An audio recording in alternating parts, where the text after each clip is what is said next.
I'm your host with the most Locum 23. You're joining me for Knight in Shining Suit Chapter 4. Your hearing isn't damaged. Your mother is actually on the phone asking you to go to Brian and Gina's wedding. The shock that races through your body nearly knocks you to the ground. Of all the indignity you suffered at the man's hands, the cheating, the fake ring, the marrying your cousin on your own wedding day, and using your own wedding on top of it, this tops it all. Uncle Jack is such a good man. So how did he raise such a horrible brat? Who did? Your father. Ah, I was wondering when they were going to get around to that. How did you know? Why didn't you tell me? It would have been better than getting sign-whited by my mom. Yeah, but it wasn't my place, and I'd hoped that everyone would come to their senses. How can you be so calm right now? I'm about to lose my shit. Well, I'm not the one smack in the middle of a nightmare. It's easier for me to stay calm. You heave a sigh and take a few deep breaths. Okay, I'm calm. Do you think your father will forgive me if I don't go? He would. But it would give him hope if you did go. He's worried that you will never forgive Gina for what she's done to you. Why should we? Could you get Uncle Jack on the phone? No? Just Mommy Dearest? Okay. You groan and responds. If you do go, though, don't go alone. Show them that you're over this, that you've moved on. Do you think that will work? Astrid. Brian held on for years in hope that you'd finally let him have your virginity. I promise you, he's not over you. Seeing you there with someone else will kill him. Yeah, but how do I get someone to fall for me in 3 weeks so I can even bring them to the wedding? Oh, Astrid, your soul is too good for this world. You wouldn't know an evil plot if one hit you in the face. What do you mean? Go out, find a guy. That's all you need to do. And make sure he's hot. That's enough.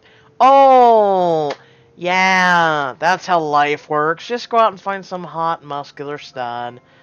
Tell him, hey, I'll give you my virginity or something as a keepsake. Because even then you're being a complete and utter a-hole, and you're stooping down to the levels of Brian and Gina, and you're saying, hey, I'm just dating you to purely get back at my ex, but, be appreciated. You're hot. Jesus Christ, this is not how the world works, folks. Well, this is not a weird conversation to be having with you. Where do I look? Oh my god, we're humoring this. We're actually doing this. I don't know. You go off more than I do. Even if he is hot and also needs to be rich, smart, and have a great career, be in love with me, I can't just show up with a hot guy. Adam laughs so hard you start to feel insulted. What? Don't be a jerk. Tell me what's so funny. He doesn't have to be all that. He just needs to be someone that nobody knows. Then you can ask him to pretend to be all that. A nice suit will do the job. As long as he's not dumb, he's good to go. You can fake it. It's not like anyone in our family will grill him. Jesus Christ, what is up with people faking everything? Fake it till you make it, says your friends. Fake it, Adam says. You're all pieces of Jesus. Oh my god.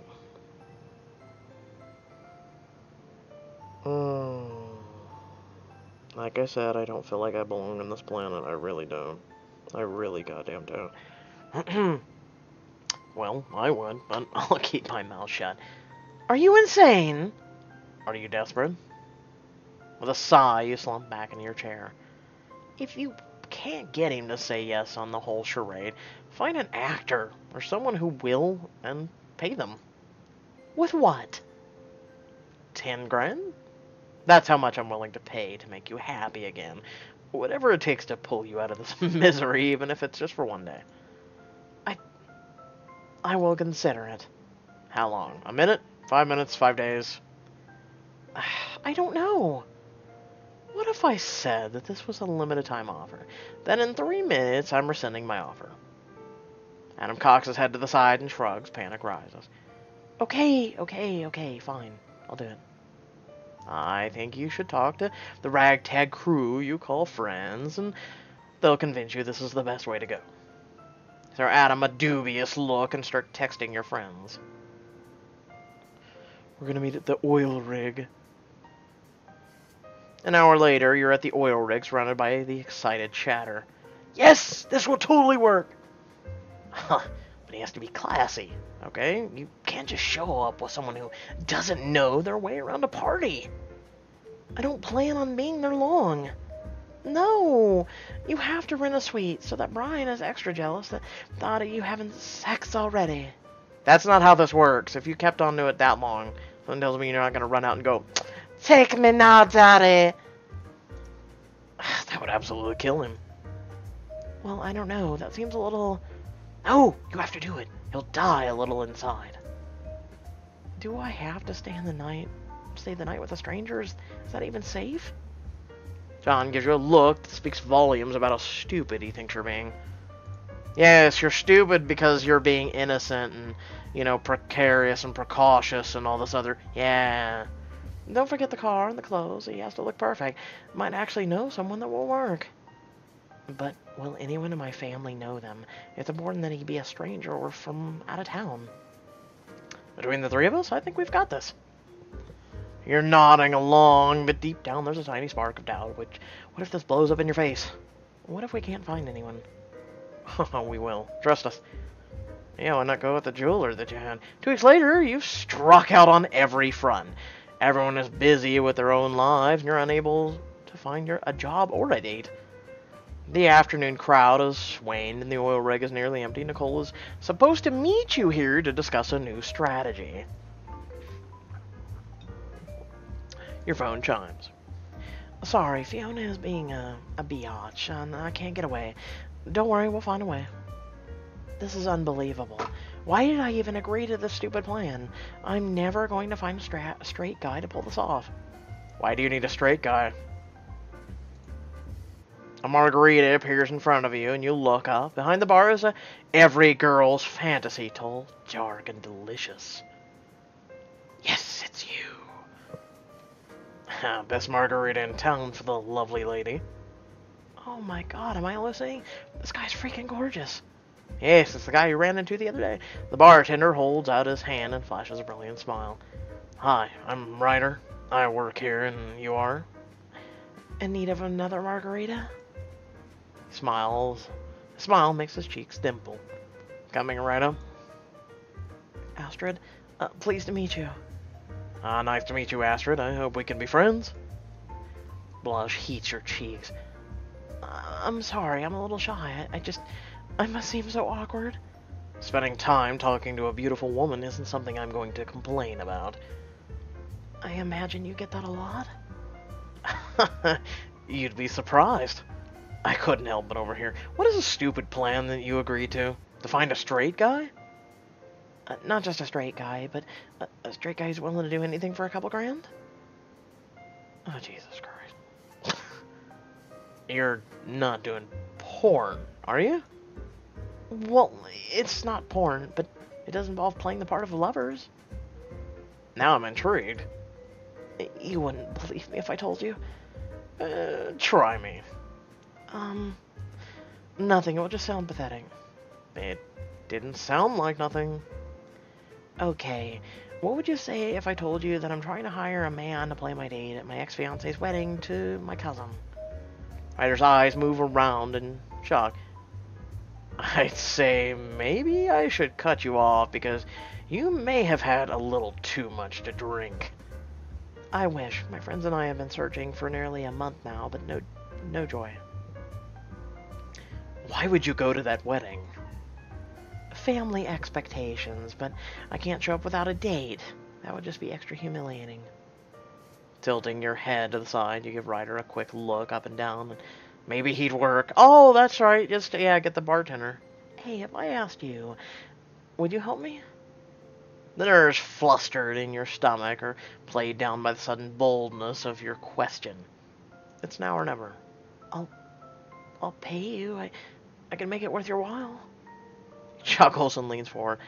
You might not be able to afford me, sweetheart. Everybody has a price.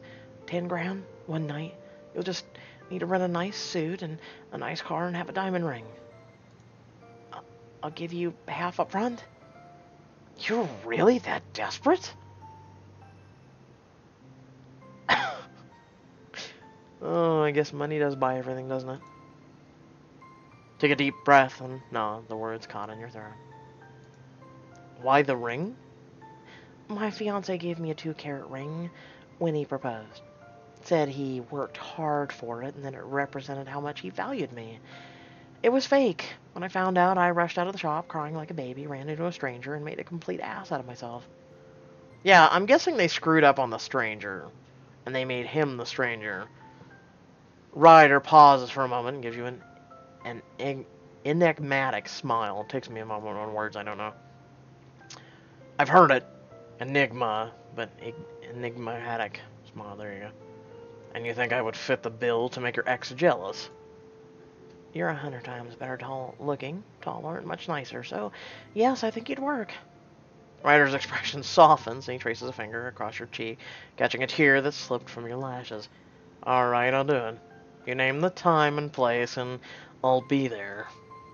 Ryder, thank you so much. I can't. I didn't actually expect you to say yes. I think I'm gonna cry. Ryder laughs and hands you a cloth napkin. The pleasure's all mine, but please don't cry. I'd much rather see you smile. After talking to Ryder for about the details, you leave the bar on a high. You practically are floating when you get home. Adam is in the living room flipping through a magazine. I did it. Congratulations. What did you do? I found the perfect guy. Nicole stood me up, and he was there. And oh my God, he's so gorgeous that Brian is just gonna die. Slow down, slow down. Your words are jumbling together. So you found someone? Yes. And you told him all the gory details? Yes, it was embarrassing, but I did. And he agreed. Maybe I should write up a contract. It makes you burst into chuckles. Do we really need that kind of evidence laying around? No, you're right. But still, please be careful. I'll get you a check tomorrow to pay him, half up front. That'll help with the incidentals.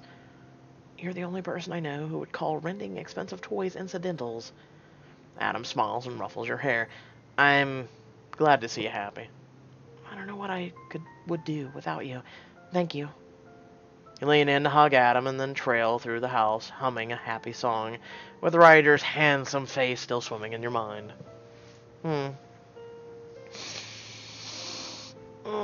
And stretch. And crack your neck. And...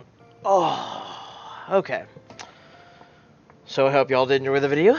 Feel free to like, comment, share, subscribe. Head down in the description below. There's links to social media, our Discord, and a few links to support me and my content. I thank you all for watching, and tune in for Chapter 5, which will be the last chapter for chapters. Tomorrow will be choices. Tomorrow is Friday, and then we'll be working on other miscellaneous content. Probably doing a stream, because someone asked me. Not tomorrow, but sometime here soon, because I haven't streamed in actually a couple weeks, so I gotta get back on that. Just life is so busy sometimes, isn't it? It just feels like you never have enough time for anything. Until next time, stay well, stay awesome, and I'll catch you on the next video. Peace!